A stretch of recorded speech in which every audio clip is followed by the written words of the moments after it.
de sus ingresos, de sus ganancias. ¿Por qué? Porque cuando alguien pedía un crédito, ese crédito se le otorgaba con los billetes del banco, no con los billetes de otros bancos. Y para otorgar ese crédito con los billetes del banco, tenían que emitir. Obviamente, tenían que emitir, ¿no es cierto?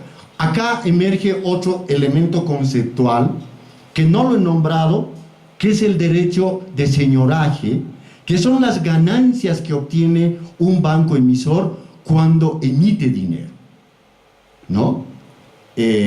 Recuerden, para el siglo XIX, las utilidades de los bancos de rescate, las utilidades de amonedación, porque le llaman así en las memorias de Hacienda, que en realidad es señoraje en términos modernos. O sea, los bancos privados también están ejercitando ese derecho, el derecho a señoraje, y obviamente tienen que oponerse al proyecto de centralizar la emisión monetaria, ¿no? Los representantes gubernamentales, por su parte, planteaban que los bancos otorgaban créditos por encima de los límites establecidos, creando un caos bancario. Seguro que este elemento no agota el conjunto de argumentos del Estado para justificar la creación del futuro Banco de la Nación Boliviana. Por favor, ¿no? Ahora, como consecuencia de la crisis de 1908, en la que bajan los precios del estaño fuertemente, nuevamente se presenta en 1909 el proyecto de creación del Banco Nacional de Bolivia, porque el anterior proyecto, después de los debates, había quedado casi en nada. Y obviamente ahí es posible que el lobby de los bancos haya sido muy fuerte. Hay que revisar periódicos, hay que revisar folletería para ver cómo se desarrolló, cómo pudo desarrollarse ese lobby que frenó el proyecto estatal, ¿no es cierto, Alexis? Entonces, pero en 1909, por efecto de la crisis de 1908, nuevamente se vuelve a presentar el proyecto, ¿no? Para la creación de un banco estatal, etcétera, pero debido a que en el anterior proyecto hubo oposición al monopolio estatal del nuevo ente financiero, en este proyecto de 1929 no se incluye como elemento clave el monopolio de la emisión. Solamente se prohíbe la constitución de nuevos bancos de emisión, ¿no? Es una estrategia también para, digamos, convencer a la banca privada de que en algún momento hay que cambiar las reglas del juego. Por favor. En 1911, 2 años después, como saben, recién se autoriza el establecimiento del Banco de la Nación Boliviana, una vez que se obtuvo el crédito de 1,5 millones de libras esterlinas, un crédito francés proveniente del Crédit Mobilier, ¿no es cierto? En 1910 se obtiene ese crédito y en 1911 se autoriza, porque ya se tiene el capital. Ahora, pese a ese capital que tiene el Estado, ¿no es cierto?, el Banco Nacional de Bolivia se constituye como una sociedad mixta, accionistas privados, y en el artículo que así rápidamente vi de uno de sus compañeros sobre el Banco de la Nación Boliviana, hay un detalle inclusive de los accionistas del Banco de la Nación Boliviana. No me acuerdo, eras tú, ¿no es cierto? Un cuadro muy bien hecho, ¿no? Entonces, se está avanzando, ¿no? Por favor. Ahora, viene la reforma bancaria de 1914, que significa de la libre emisión al monopolio de emisión, ¿no es cierto?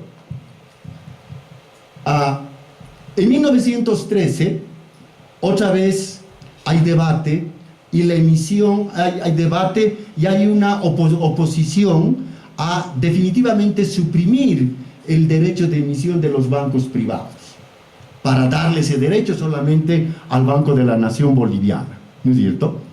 Pero los contraargumentos sostienen que en muchos países, como hemos visto, ya el Estado controla la emisión y que hay necesidad de modernizar la legislación bancaria.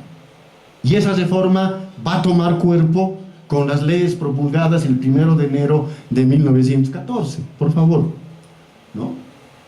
Entonces, esas leyes que establecen monopolio de emisión del Banco de la Nación Boliviana por 25 años, una emisión de 150% de su capital, convertibilidad ilimitada de los billetes en oro, en oro. Claro, esto no es más que una consecuencia de la adopción gradual del patrón oro, que ya comenzó en 1890, a fines del siglo XIX. Recuerden que se acepta que muchas transacciones en Bolivia sean pagadas con libras esterlinas inglesas y libras esterlinas peruanas, ¿no es cierto? Y en 1908 se va a adoptar por fin el patrón oro, digamos de manera oficial, aunque en la práctica ya está vigente el patrón oro. Entonces, acá, cuando se está planteando que hay convertibilidad ilimitada de los billetes en oro, se está reconociendo un sistema monetario que ya está vigente en Bolivia, ¿no? Un encaje del 40% en metálico, etcétera, etcétera, y obviamente se fijan límites para la emisión. Por favor. ¿Qué problemas había? ¿No es cierto? El principal problema era que los flujos de oro del país, o de divisas, ¿no es cierto?, estaban en función del precio del estaño, fundamentalmente en función del precio del estaño. Entonces, cuando había periodos en los que el precio del estaño caía, ¿no es cierto?, obviamente el valor de las exportaciones se contraía y el flujo de divisas en el país también disminuía. Eso aumentaba el precio de la libra esterlina fuertemente. Y obviamente, ¿no es cierto?, la gente tenía desconfianza y podía acudir a los bancos a demandar la conversión de sus billetes por oro, un oro que se estaba tornando escaso en esas coyunturas de contracción de precios del estaño, ¿no es cierto? Ese es uno de los principales problemas realmente. Por favor, ¿no? Bueno, ya hemos hablado, por favor, el siguiente cuadro, ¿no? Hay varias coyunturas muy críticas de la economía nacional. 1914-15 fue una caída muy importante del precio del estaño, que le obliga al Estado a emitir vales que se llama vales de aduana para financiar el gasto fiscal, ¿no es cierto? Está emitiendo bonos del Estado, el Tesoro General de la Nación, para colocarlos en el público, básicamente en los bancos, y de esa manera financiar el déficit fiscal, ¿no es cierto? Pero además se establece que los exportadores le entreguen al Estado, es decir, al Tesoro Nacional, el 10% del valor de sus exportaciones, ¿no? Es el primer acto que obliga a los exportadores a entregarle al Estado un porcentaje de las divisas que genera, 10%. La medida ha estado vigente desde 1914 a 1922. Se deroga en 1922, pero en 1923 otra vez se establece la medida de entregar las divisas en 10%, y en 1925 se sube esa cuota que deben entregarle al Estado a 25%. ¿De qué? Del valor de las exportaciones, ¿no? Por favor. Este es un cuadro que muestra de 1910 hasta 1930, otra vez, la evolución de la producción, de la exportación de estaño con los precios. Y he puesto en un círculo verde, de tono verde, que ojalá se vea, para señalar las coyunturas más críticas de la economía boliviana y por lo tanto coyunturas que impactaron en el sistema bancario, en el sistema financiero también. Por favor, no me dejes sin el gráfico, ¿no? Entonces, fíjense, una coyuntura crítica fuera la de la que hemos hablado en 1914-1917, fue la de 1920-21. Observen la magnitud de la caída en el precio del estaño y en el volumen exportado del estaño, ¿no es cierto? Y después hubo una tendencia ascendente hasta 1928-29, cuando se produce la caída ya por efecto de la Gran Depresión. Entonces, estos elementos están mostrando obviamente la vulnerabilidad de la economía boliviana. No en vano la señora Marx, en su extraordinario libro Nuestros banqueros en Bolivia, recalca y dice, ¿no es cierto?, en Bolivia todo depende del estaño. Ingresos fiscales, exportaciones, ¿no es cierto? Movimiento de la economía, obviamente el movimiento bancario. Todo está en función de la cotización del estaño que determina ingreso o egreso de divisas. Elemento clave para el funcionamiento bancario. Por favor. La estructura bancaria en la década de los 20. Hay bancos nacionales, bancos extranjeros.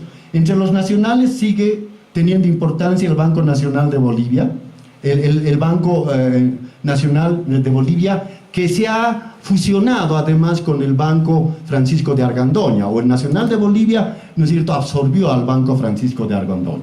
Tal vez esa sea la manera correcta de decirlo. Pero obviamente el Banco de la Nación Boliviana, por los depósitos, por el capital, es el más importante. Pero ya está presente el Banco Mercantil, creado en 1905, y ustedes saben que es el banco de Patiño, ¿no? Es el banco de Patiño, subsiste hasta el día de hoy, obviamente pertenece ya a otras personas, hay otra sociedad, pero la historia del banco está por escribirse, ¿no es cierto? Yo le comentaba a su compañero que he tenido acceso hace tiempo atrás a una historia del Banco Mercantil escrita por don Roberto Querejazu Calvo. Sabemos quién es él, no necesita ninguna presentación. El problema es que no hace economía, don Roberto. Claro, entonces, digamos que hay que trabajar el tema, ¿no? Hay que trabajar. Bien, por favor. Ahora, la misión Kemerer y la reforma bancaria, ya para cerrar esta exposición y para que ya no bostecen porque los estoy cansando, ¿no? Ustedes saben que en el gobierno de Hernando Siles se va a contratar a la misión Kemerer. ¿Para qué? Para que haga un diagnóstico sobre la situación financiera del país y plantee recomendaciones. Entonces, como el historiador Drake lo denomina, el doctor Moneda había estado haciendo ese trabajo en los países del área andina, haciendo el mismo trabajo y planteando las mismas recomendaciones, ¿no? Entonces, va a recomendar a Kemerer, ¿no es cierto?, elementos claves en el ámbito monetario, en la banca y por supuesto en el Banco de la Nación Boliviana. ¿Qué leyes recomienda y que se aprueban posteriormente? Por favor, ¿no? La Ley Orgánica de Bancos, ¿no es cierto?, que es una nueva legislación sobre el sistema bancario. Se dispone la creación de la Superintendencia de Bancos y obviamente también la reorganización del Banco de la Nación Boliviana para transformarlo en el Banco Central. Aquí, en los informes sobre la misión Kemerer, se muestra que básicamente la misión Kemerer estaba en una disyuntiva de crear un banco central, realmente, digamos, un banco central como institución nueva, o convertir al Banco de la Nación Boliviana, que tenía un capital importante, que tenía el derecho de emisión absoluto en el país, convertirlo en banco central. Y la decisión fue convertir al Banco de la Nación Boliviana en banco central, porque la economía del país era pequeña. No ameritaba, dice el informe, crear otro banco. Entonces, el Banco de la Nación se va a convertir en Banco Central de Bolivia, ¿no?